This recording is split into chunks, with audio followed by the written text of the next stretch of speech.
রাতের অন্ধকারে তৃণমূল কংগ্রেসের নেতার বাড়ি লক্ষ্য করে বোমাবাজি, আতঙ্কে এলাকার মানুষ।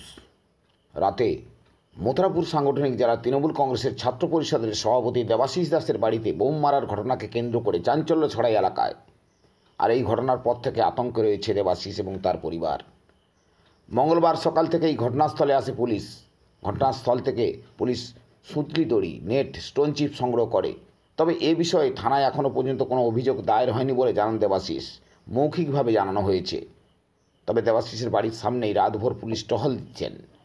ঘটনার সময় রাতের একটি সিসি ফুটেজ পাওয়া গিয়েছে। সেই সিসি ফুটেজ খতিয়ে দেখছে পুলিশ। জানা গিয়েছে এই ঘটনায় দেবাশিসের বাড়ির ছাউনি ও এক প্রতিবেশীর দোকানের ক্ষতি হয়েছে।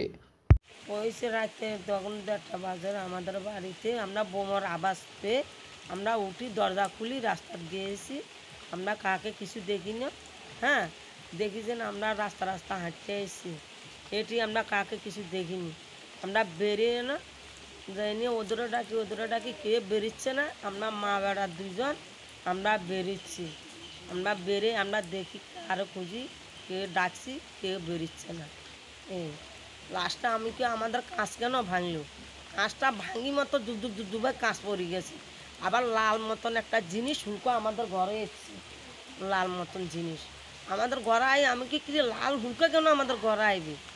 আমি আমার ছেলেরা ডাকি, আমি কি দেখতো বাবা এটা কী হুলকা? ওইটা তো আগুনের হুলকা। ও মা, তুমি তো কোনো পুরি যাইতে। আমি কেন? ওই আগুন হুলকা, তুমি তো ইয়ানা থাকো বাবা। শেষে আমি আগুনের হুলকারা লাঠি দিই, একটা খুঁটি বাইরে আনছি, নিচে ফেলে দিচ্ছি, আমি পালা দিতে। শেষে আমরা বেরিয়ে গেছি। এইভাবে। কোনোদিন শুনেছিলেন এরকম বোম আপনাদের এখানে এলাকায় কোনো কি বোমাবাজি হতো আগে? না বাবা, আমি এরকম শুনিনি। হঠাৎ কেন হচ্ছে? সেটা হঠাৎ কেন হচ্ছে বাবা, আমরা কি করি জানুন বাবা, বলো। আমরা তো দেখিনি, এই নিয়ে এসছি আজ ভারত, আমরা আসছি যে আমরা এরকম দেখিনি। কতটা আতঙ্কে রয়েছেন আপনারা? আমরা অনেক আতঙ্ক রয়েছি। পুলিশ এসেছিল?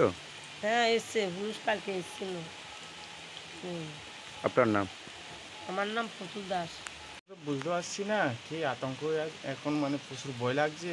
এই কোনোদিন শুনিনি এইসব বোমাবাজি টাজি, এই এই শুনলাম, এই যে আতঙ্ক হয়ে আছে। এই যে রাতে যে আপনার বাড়িতে পড়েছে, আপনার কি ক্ষতি হয়েছে কি? এই আমার বাড়ির এই যে টিনগুলো ভেঙে গেল। জীবনে কোনোদিন শুনেছেন এরকম? না, আমরা এখনো জীবনেও শুনিনি এইরকম, মানে বোমাবাজি এখানে এই শুনলাম সবে। প্রচুর আতঙ্ক হয়ে আছে। পুলিশ এসেছিল? হ্যাঁ, পুলিশ এসেছিল। কাউকে ধরা হয়েছে? না, ধরা হয়নি, কাউকে ধরেনি। কাউকে সন্দেহ করছেন আপনারা? না, সন্দেহ কাকে করবো? এখন তো সন্দেহ করার জায়গা তো এখানে তো না। হঠাৎ করে এটা কি, মানে এটা প্রাণ নেবার আতঙ্ক হয়েছে মনে হয়। কারোর সঙ্গে কি ওনার শত্রুতা ছিল? না, আমাদের এখানে কারোর সঙ্গে নেই, শত্রুতা নেই। আপনার নাম? আপনার নাম? আমার নাম অজিত দাস। ছেলের নাম? ছেলের নাম দেবাশিস। ছেলে কি কিছু কাজ করে? ওই পার্টির কাজ করে। তা জানি না কীভাবে হলো। তো আমরা সকলেই ঘুমাচ্ছিলাম এখানে। তো তখন রাত্রেবেলা প্রায় 1:45 মতো বাজে, হঠাৎ করে দেখলাম একটা খুব জোরে একটা আওয়াজ। তো দরজা খুলে 5 মিনিট পরে হঠাৎ আচমকায় বুঝতে পারলাম না, বাইরে গিয়ে দেখলাম কোনো কিছুই নেই। তো আমরা ভাবলাম যে সাইকেল বা বাইকে কোনো টায়ার কিছু একটা বাস্ট হয়েছে। দেখলাম আস্তে আস্তে পাড়ার লোকজন, সব এলাকার লোকজন বেরিয়ে আসছে, এসে লোকজন জমা হয়েছে। অতটা দেখিনি, সকলে একে আওয়াজ শুনে বেরিয়েছে।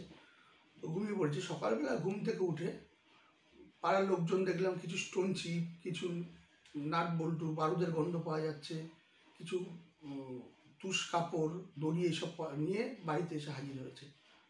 তো সেই সময় ওইসব দেখে আমার সিসিটিভিতে আমি চেক করলাম, করতে দেখলাম দুজন লোক একটা বাইকে করে 1:25 নাগাদ, যেটা সিসিটিভি টাইম দেখলাম, 1:25 নাগাদ কি একটা ছুটে গেল, কোনো রিয়াকশান হলো না। আবার 1:42 এসে বাড়ির কাছে ঢুকলো, তারপরে কিছুটা এগিয়ে গেল, গিয়ে একটা কিছু একটা ছুঁড়ে মারলো। মারার পরে বিকট আওয়াজ এবং খুব জোরে আওয়াজ হলো, বোঝা গেল যে একটা বোম মেরে গেল। তো সেই এতে মানুষজনের আমাদের তেমন ক্ষতি হয়নি, কিন্তু পাশের আমাদের নিচের একটা দরজার ফুটো হয়ে গেছে, তারপর পাশের বাড়ির কাঁচ ভেঙে গেছে। এগুলো থেকে বোঝা গেছে কেউ একজন কোনো বোম চার্জ করে গেছে। আপনার সঙ্গে কোনো কারোর কি শত্রুতা বা কিছু ছিল? না, আমার সাথে কার কি থাকতে পারে, সেরকমভাবে আমার সাথে কারোর কিছু নেই। তো থানায় অভিযোগ করেছেন? অভিযোগ করিনি, মৌখিকভাবে আমি জানিয়েছিলাম। তো অভিযোগ আজকে আমি লিখিত অভিযোগ করব, এখনো পর্যন্ত লিখিত অভিযোগ করিনি। আপনার কি মনে হচ্ছে কে বা কারা ফেলাতে পারে এটা? কে বা কারা সেটা বলতে পারছি না, তবে পুলিশকে জানিয়েছি মৌখিকভাবে লিখিত অভিযোগটা করব। পুলিশ তদন্ত করছে, পুলিশ তদন্ত করে যেটা জানা যায় সেটাই আমিও জানতে পারবো। আপনি হচ্ছে কি করেন? আমি রাজনীতি করি, আমি তৃণমূল ছাত্র পরিষদের জেলা সভাপতি, এবং বিশেষ করে যে বাড়িতে বোমটা মারলো আমার মিসেস, উনি এই রামকৃষ্ণ গ্রাম পঞ্চায়েতের প্রধান। আপনার নাম? আমি দেবাশিস দাস।